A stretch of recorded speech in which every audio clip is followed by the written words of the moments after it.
Very excited about today's tool haul. Today we have a Knipex, Koken, and KTC order from DRPD.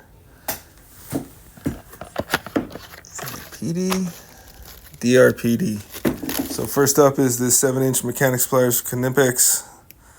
Super excited about these. I've pretty much only used the cheapest of the cheap pliers my whole life. Recently got a 5 set of Cobras and 1 slip joint pliers from Knipex, and instantly decided that all my future pliers I would save up and just buy Knipex. So I've been waiting quite a bit to start buying Knipex pliers. I've been buying ratchets and sockets in the meantime, but I'm kind of wrapping up what I consider to be my tool purchases to build a nice little tool set for myself, for my needs, and I'm just rounding it out with a few last pliers. Honestly, I only placed this order to get these 2 wrenches, and I wanted to get the order up to $100 for free shipping. So I did add these 2 pliers and this 1 little Koken socket protector to get there. Very happy. I thought these pliers were reasonably priced at $23.55. And I'm pulling out all the pliers I have that are similar to these in my tool cart that I use when I work on my car DIY. And as you can see, they're all just the bottom of the barrel Pittsburgh needle nose pliers. They get the job done. I've added to my collection over my life. I started, obviously with just 1 set for years, I'm sure. And finally feel good that, this is a Black & Pecker. I guess the thing rubbed off a little bit. But the rest are Pittsburgh. One of them is a no-name. They're all pretty much garbage, but they get the job done, and I'm very happy to step up tool quality. I was actually very happy with that blue handle set there, that Pittsburgh set. I've never had too many problems with it, but just grabbing the Knipex and using them is just such a upgrade. And for $23, very happy with this purchase. I feel like this will last me a lifetime if I could protect my tools from damage or theft, which I plan to. I plan to keep these in good working order, hopefully, and use them for the rest of my life. And along with these other lesser pliers that I got. So the next up on the tool haul is another Knipex pliers. This one, I was going to get the angled mechanic pliers just like I had with the angle, but they were $45, and these were $23.55. I'm sorry, the price I had on those mechanic 7-inch pliers was wrong. It was actually $35.95.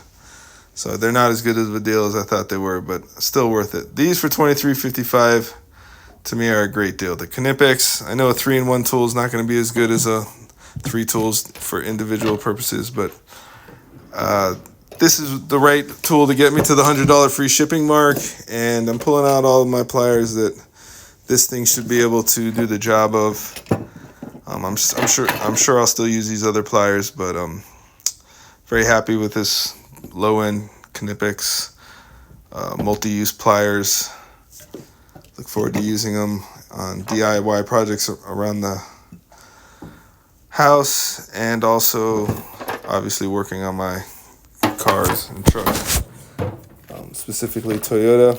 All the tools I buy are designed to work on a Toyota, and I just want to build me the ideal set for myself. Not too expensive, not too cheap. I know that's an ever-changing process, but lately I've gone from cheap tools to, I guess, medium grade tools. So very happy with these Knipex 3-in-1 pliers, and we'll see if I can get some of these other pliers out of my tool cart now that I have those. But for now, I'll leave them all, and we'll see how it goes. Next up is the KTC wrenches, which were the whole original reason for this order. I didn't want to buy the whole set. I also didn't want to pay the prices I saw on Amazon and eBay. And scouring the internet, I found this website, DRPD, that had them for a reasonably price, and they sold them individually. The shipping was a little expensive, but when I got to $100, it was free shipping. So I've always wanted these wrenches. I like the finish. I got to use them and I was very impressed with them. I like the fact that they're not chrome. Here I'm showing the packaging, which I forgot to show last video, and I think it's just a very simple candy wrapper type packaging. It's got the company logo, it's got the part number, it's got some gibberish in Japan, but it's just very basic, easy to open like a candy wrapper. You know, no oil or anything on the wrench. Love this finish. I know it's a turnoff to probably most people, but for me, this is ideal. I just absolutely am a fan of it.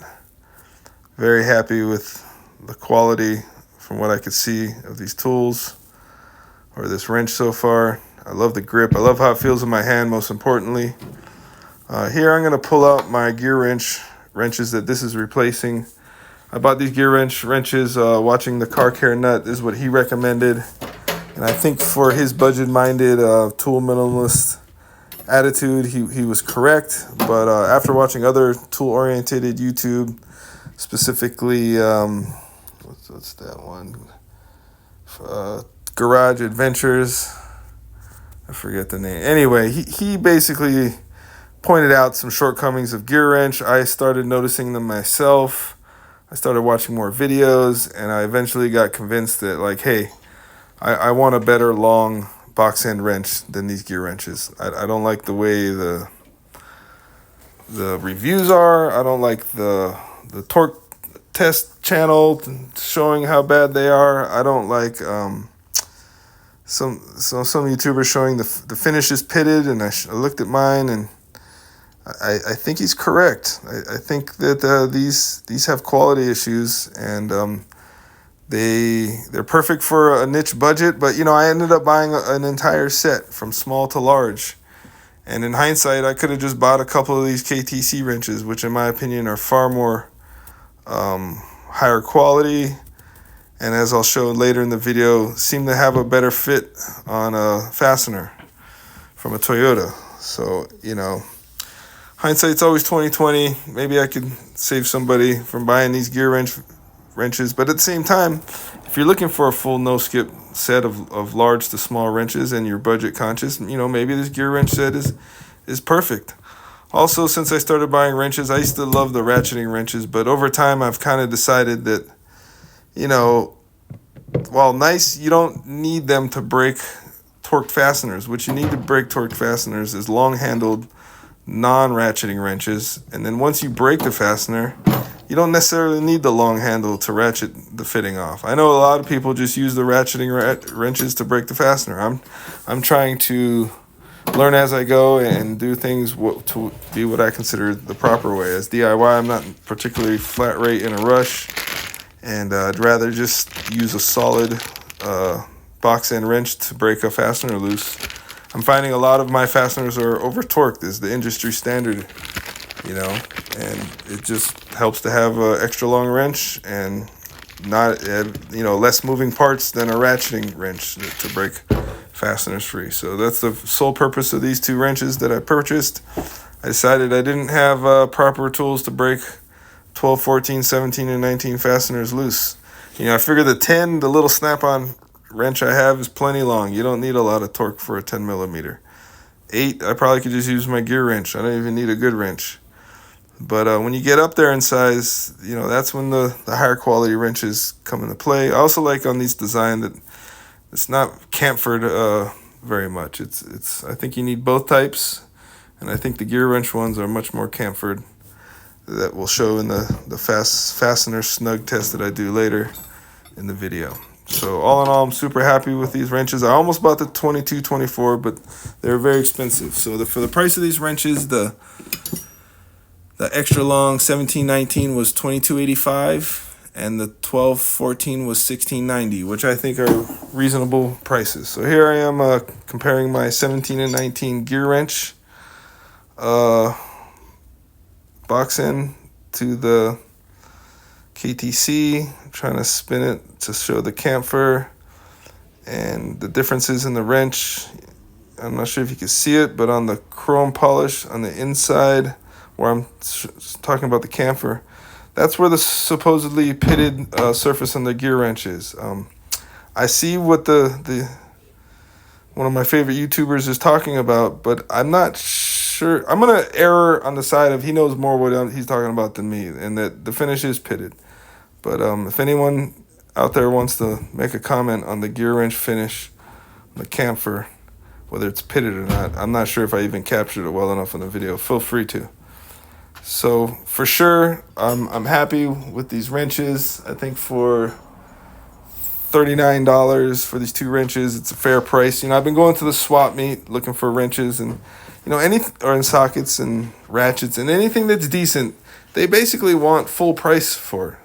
So I've kind of concluded, well, if they're, you know, you got to bargain them down and stuff, and you can get some good deals, and some guys give you it for real cheap. So there are deals there, but for the most part, people are basically charging full price. So, you know, if I'm paying full price, I might as well just buy brand new tools of the ones I want based on watching a bunch of YouTube videos. So I'm still going to go to the swap meet, but I'm going to also be wary of people overcharging for used tools and also look at new tools as a first choice. So here I'm kind of trying to show, you know, this is a 12 millimeter Toyota fastener. I think it's from the undercarriage, like a skid plate or something. And I'm showing, I do feel that the gear wrench is looser. It does have the higher chamfer or camphor, however you say that. So it's probably got less engagement than the KTC. So I'm happy about the KTC wrenches. But I also feel that it is a snugger fit, and that the gear wrench fit is subpar, you know, suboptimal, you know. I think they're great wrenches for a budget purchase for a no skip set, but if I could do it all over again, I would not have purchased those wrenches. I would purchase either used wrenches of high quality from the like a tool truck brand on the Craigslist, or I would have bought these KTC wrenches and just the sizes I need for Toyota. You know, I would have just, you know, I'm going to use these, and if I really like them, I am going to buy the 2224. I think that one's more like $30. But so here I'm trying to get out the actual ruler and measure to show that the gear wrench snug fit on this fitting is much worse than the KTC. But I'm not sure if this is a valid test, and I feel the quality difference in the KTC. I like it better just based on this test alone, but also the texture, the grip, the feel, the suspected pitting on the gear wrench, the failed torque test channel tests, all add up to the gear wrench is a great budget tool, but for me, I'm trying to get slightly better than budget and a nice little tool set for myself that I could use for the rest of my life. So very happy with this tool haul and these 2 KTC wrenches that are basically the whole point of the order. And now that I got them in, I probably should have just ordered the 2224. And the 810 I justified not needing because, like I said, I got a 10 millimeter snap-on open-end wrench that seems to crack all my 10 millimeter bolts loose with no problem on my battery. So I'm just going to stick with that. It seems to have plenty of length for torque. So the final purchase on this tool haul, which was kind of funny, was I needed $1 to get over the $100 shipping limit. So I found this 21 millimeter Koken impact socket sleeve. I honestly have never even used my 21 millimeter impact socket lug nut. I have the whole set, 21, 19, 17. I have the gear wrench set. I also have all my impacts that I just use. My cars aren't really good enough to need this, so I'm not even sure really why I bought it. But at the time I thought it was super cool and that I absolutely needed it. But now I find myself with 2 full sleeved metric lug nut sets that I don't even use because my Camry steel wheels are already marred up and rusting from where I use my 21 impact millimeter socket, and my truck has lug nuts that basically protect the rims.